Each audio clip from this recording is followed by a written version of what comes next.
Selamat pagi guys. Hari ini saya sedang berada di lokasi Puskesmas Kranji. Hari Rabu tanggal 21 September. Dalam hal ini kita punya kesempatan waktu untuk melihat kegiatan yang akan dilakukan oleh pihak Puskesmas Kranji. Dalam hal ini ada pelaksanaan kegiatan akreditasi penilaian terhadap Puskesmas Kranji. Nah, untuk kegiatan ini sampai seperti apa untuk kegiatan tuntasnya, mari kita ikuti kegiatan yang mereka lakukan sambil kita pantau. Ayo guys, jalan nih.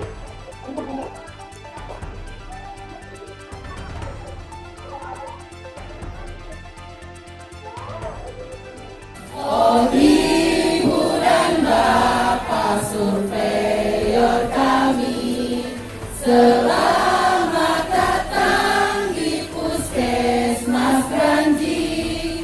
Mohon dimaafkan jika tak berkenan, bangga melayani selalu di hati. Akreditasi, akreditasi tingkatkan mutu layanan kami pasti paripurna.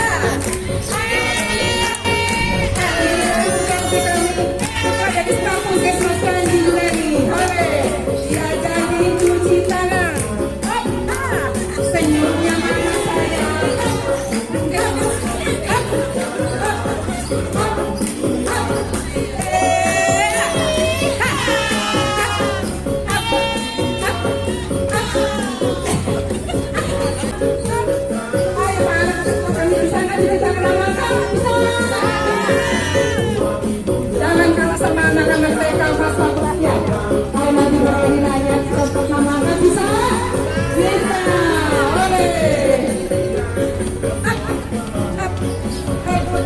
Ayo Hans, jangan kalah ya Hans. Ini Hans anak yang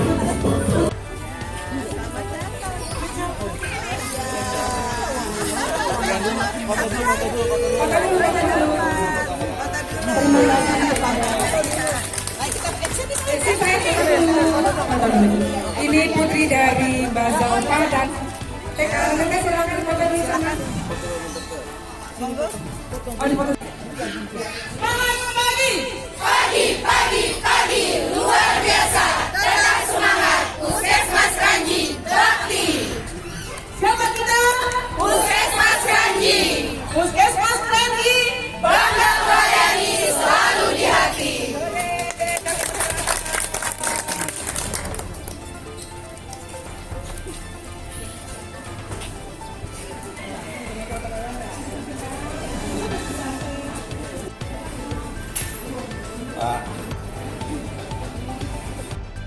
Selamat siang Bu. Selamat siang Pak. Dokter Anita Purnomo sebagai Kepala Puskesmas Kranji.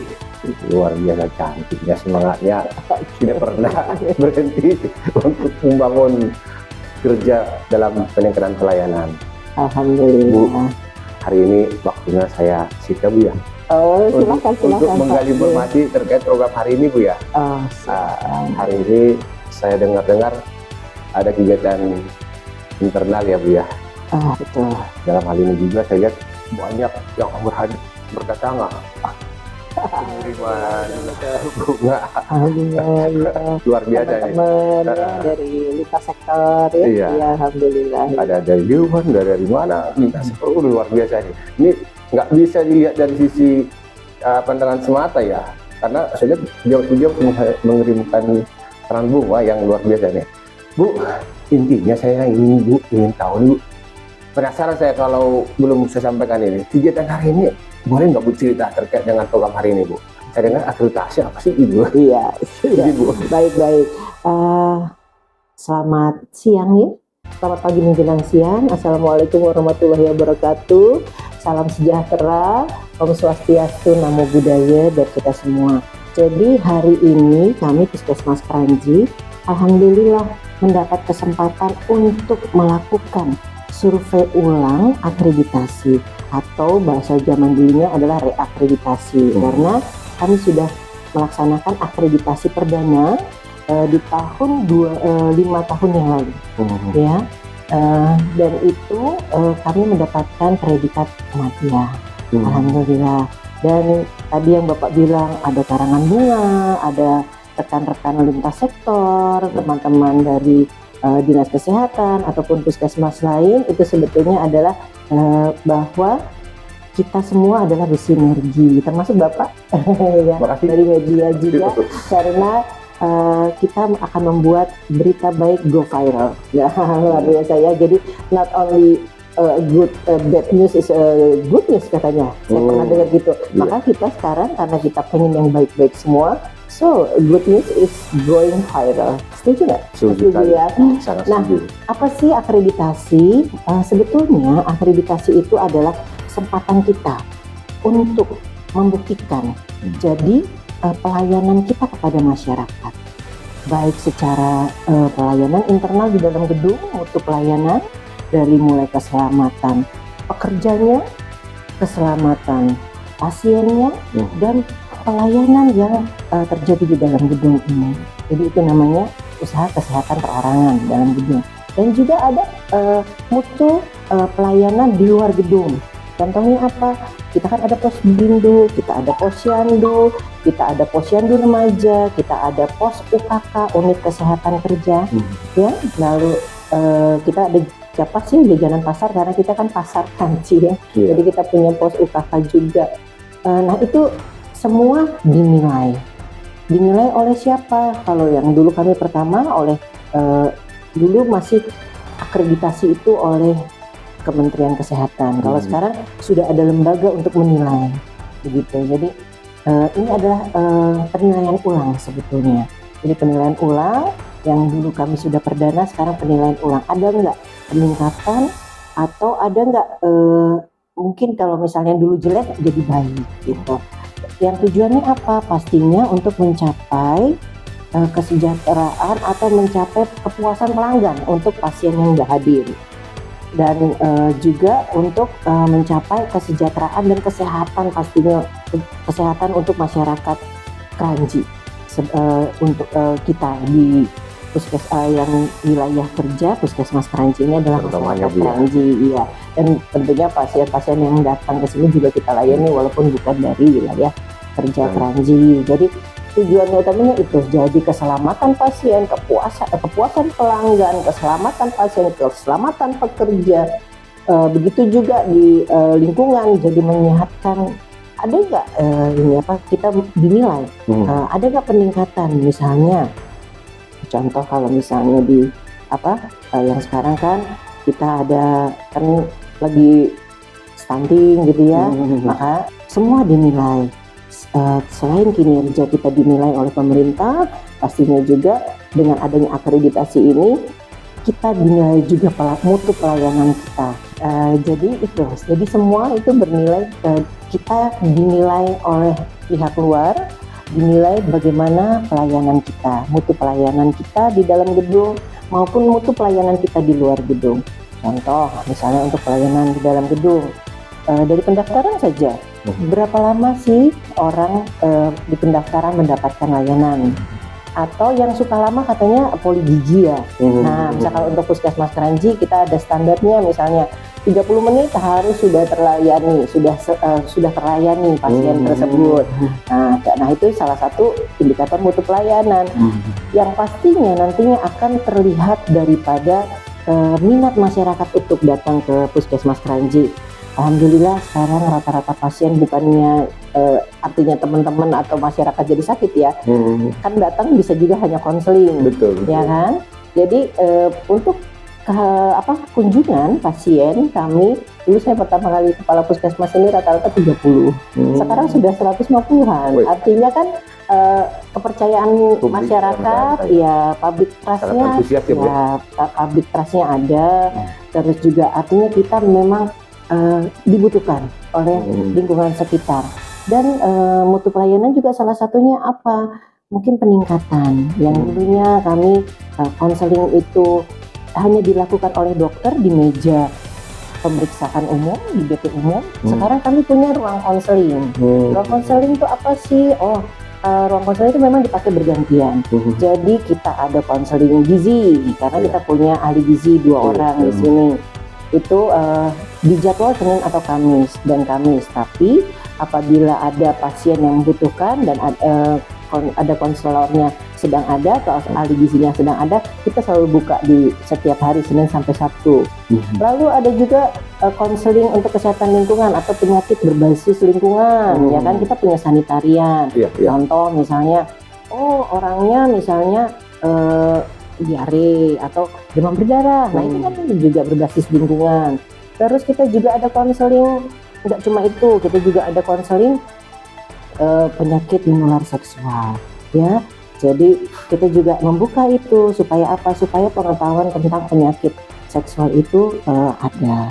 Nah itu untuk misalnya contoh saja konseling di pelayanan dalam gedung. Lalu kalau untuk pelayanan luar gedung seperti apa Dokter Nita? Nah misalnya dulu kita nggak punya pos UKK yang kesehatan kerja ya, keselamatan kerja. Kita sekarang punya pos UKK, yaitu apa? Japat, jajanan pasar.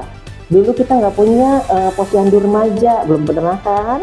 Belum pernah dengar mungkin atau masih agak asing. Kita punya posyandu remaja di RW 2. Kenapa sih diadakan posyandu remaja? Kita kepingin anak-anak kita memang dilakukan biasanya di hari Sabtu atau Minggu, hari buka layanan posyandu remaja itu, karena kan kadernya kita usahakan adalah anak-anak remaja yang notabene masih usia sekolah, sehingga kalau di hari libur dia bisa. Kenapa tuh mereka dilibatkan supaya mereka lebih tertarik sama tentang dunia kesehatan, misalnya seperti itu. Lalu supaya mereka juga ada kegiatan yang positif. Terus terang kita kan agak sedikit tentang narkoba. Siapa sih yang bisa membentengi ini? Gak mungkin kan pemerintah bekerja sendiri. Harus semua orang saling membantu. Bahkan saya sempat kemarin ngobrol sama teman yang psikolog, berbincang dengan anak, baik dalam misalnya kita sarapan pagi atau makan malam, 10-15 menit setiap hari, itu mencegah anak itu untuk membentengi anak itu dari terhindari dengan masalah terpengaruhi untuk mencoba, karena kalau sudah mencoba biasanya mau terus. Betul. Nah ini nggak mungkin tenaga kesehatan yang berapa orang, nggak mungkin juga teman-teman dari BNN yang berapa orang, ini harus dari kita sendiri. Jadi itu salah satunya concern kita kenapa kita buka posyandu remaja. Nah itu semua harus tercatat dan itu dinilai oleh lembaga bagaimana pelayanan Puskesmas Kranji terhadap lingkungan, terhadap usaha kesehatan masyarakatnya. Nah jadi kalau diceritain bisa seharian, tapi kurang lebih seperti itu cerita tentang akreditasi. Saya mohon maaf kalau ada kurangnya karena mungkin tidak bisa juga dipaparkan. Saya terima kasih banget Bu, dengan uraian yang menjadi bagian daripada penyampaian informasi ke publik lah ya, kaitan dengan tujuan dan peran serta adanya edukasi tadi sehingga pelayanan-pelayanan yang diciptakan oleh pihak Puskesmas Kranji ini sampai tersentuh beberapa sektor dari sisi kegiatan yang dibangun oleh kita Bu ya. Nah ini kita juga berharap ini menjadi bagian yang menarik juga, dan juga pada saat waktu itu Ibu sudah mengatakan kita sudah mendapatkan edukasi media. Tentunya udah luar biasa ini.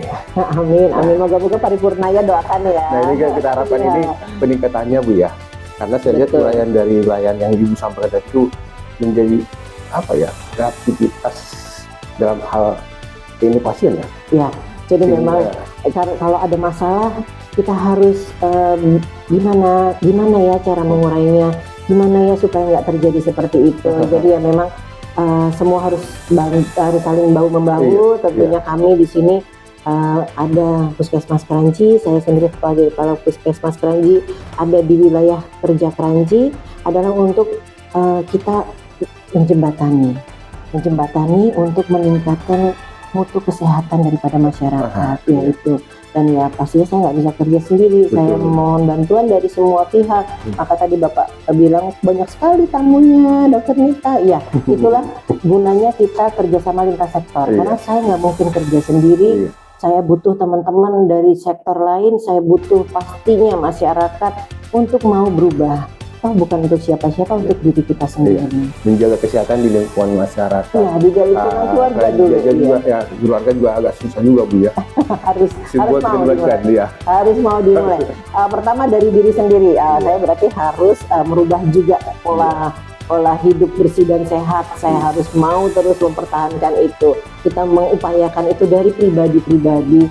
Nanti baru kita jaga keluarga, baru kita jaga lingkungan. Kalau nggak mungkin. Ini kan menjadi bagian pertarungan yang luar biasa juga. Tentu banyak yang akan kita hadapi, tingkat kesulitan atau dampak-dampak yang akan kita bangun dalam penilaian dari sekian indikator penilaian itu kita sini Bu ya. Iya. Ada nggak sih kesulitan Bu dalam hal untuk mendongkrak ini semua ini? Kesulitan. Kalau kesulitan sebetulnya kalau pelayanan, insya Allah kami selalu berusaha melayani terbaik. Sehari-hari kami kan ada lakukan pelayanan. Kita ada jam buka puskesmas, ya, ada pelayanan berbagai macam pelayanan dari mulai pelayanan BP umum, KIA ibu dan anak, ada pelayanan gigi, konseling, laboratorium dan lain sebagainya di dalam gedung. Pelayanan di luar gedung itu kita melayani masyarakat di posyandu, posbindu, pos UKK, posyandu remaja, itu kita layani juga. Dan yang agak sulit sebetulnya menyajikan data. Kenapa saya bilang agak sulit menyajikan data? Terutama kalau untuk di Kranji yang notabene banyak penduduknya adalah nomaden atau sering berpindah atau kadang bukan penduduk asli kita di sini atau yang tertulis di sini ternyata nggak ada di sini. Nah itu kita menyajikan datanya agak sulit karena apa? Kita harus continue. Contoh untuk balita kurang gizi, kita kan harus memberikan makanan tambahan. Nah itu kan kita harus pantau per minggunya, per bulannya. Untuk kita pantau, kita catat. Nah kalau si balita ini diajak pulang kampung, itu agak kesulitan tuh. Aduh gimana nih kan belum waktunya gitu ya, belum sampai goal. Padahal mungkin udah ada perbaikan. Nah contohnya itu yang kesulitan biasanya di menyajikan data. Kalau untuk saya pribadi, karena saya harus menyajikan data, saya nggak bisa asal ngomong kan gitu. Ini loh datanya gitu, bahwa misalnya capaian standar penilaian standar penilaian kesehatan saya di wilayah Kranji itu sekian misalnya gitu. Bu, saya juga nggak mau terlalu banyak bertanya sih Bu. Tambah pusing. Tambah pusing. Yang saya ingin tanyakan kembali itu aja Bu, bagaimana harapan kita ke depan agar dimanapun ibu diposisikan sebagai orang berprofesi gelar dokter dan menjaga kesehatan, apa yang akan kita harapkan ke depannya Bu? Bila melihat dari sini Bu, kesehatan penting katanya sekarang ini. Harapan saya semakin banyak masyarakat Indonesia paham artinya sehat dan menghargai kesehatan. Kenapa? Karena kalau belum sakit biasanya sehat itu nggak ada harganya. Jadi itu sih sebenarnya harapan saya. Jadi mereka lebih paham, semua masyarakat lebih paham bagaimana menjaga kesehatan, bagaimana betapa pentingnya sehat itu. Nah itu yang saya harapkan. Dan juga tidak bisa berdiri sendiri Bu ya. Dan tidak. Harus memerlukan semua leading sektor ya. Ya jadi. Nah harapannya untuk mengajak ini semua gimana? Tolong sampaikan Bu supaya pemerintah nih supaya jangan stunting harus zero. Ibu hamil itu ibu yang memiliki pemberian ASI supaya tersampaikan. Jadi itu sebenarnya lingkaran setan kalau udah ngomong stunting, ibu hamil yang kurang gizi, nggak dikasih ASI itu lingkaran itu. Betul. Karena jadinya stunting karena ibu-ibu yang kurang gizi.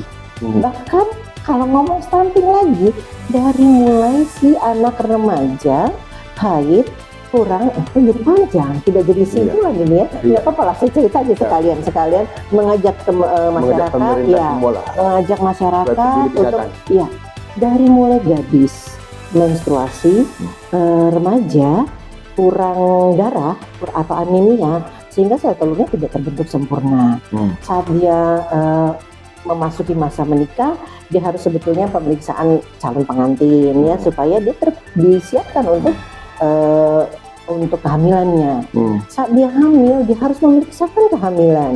Kenapa? Karena dia sedang mengandung bayinya dan dia harus tahu kondisi tubuhnya, jangan sampai kurang gizi. Iya. Saat dia melahirkan, dia harus melahirkan pasti di fasilitas kesehatan. Betul. Supaya apa? Jangan sampai terinfeksi atau ada tetanus, kalau tidak di fasilitas kesehatan melahirkannya ya. Lalu setelah bayinya lahir harus diberi ASI, Iya. karena ASI itu paling baik buat anak orang, karena ibu yang ngasih susu orang. Bahasa kasarnya ya, bahasa kasarnya anak orang disusuin sama orang, bukan sama yang lain. Manusia makannya macam-macam, kalau binatang kan makannya hanya Betul. salah satu aja.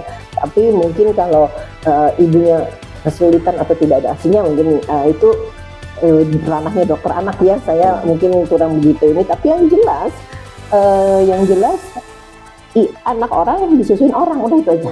Sampai situ dulu saya bicara. Nah setelah itu balita, terus balita itu diberi makan yang baik. Jadi diberi makan yang baik apa? ASINya eksklusif. Terus setelah itu baru ada pendamping ASI, karena ASI sudah cukup Ibu. Nah jadi panjang kali. Makasih Bu. Ini udah banyak banget menyampaikan kesehatan udah disampaikan, Iya. menghidupkan supaya sehat semua masyarakat Amin. kita. Saya berharap semuanya sehat, sejahtera, Indonesia tambah kuat. Siap. Strong from home. Jadi kita semua kuat dan sehat, healthy from home juga. Makasih kesempatan waktunya Bu. Udah banyak digali informasi. Iya, Mudah-mudahan siap. bisa terus Sama-sama Bapak juga. di mana ditempatkan. Amin, amin. Selalu berkarya terus. Amin. Iya, Sehat Bu. iya, terima Sukses Bu. kasih. Oke Pak, makasih atas kesempatan waktu yang diberikan oleh Bu Anita ini untuk bincang-bincang tentang kesehatan dan akreditasi. Sudah kita gali. Iya, Makasih sekali lagi kesempatan waktunya. iya Pak. Bu.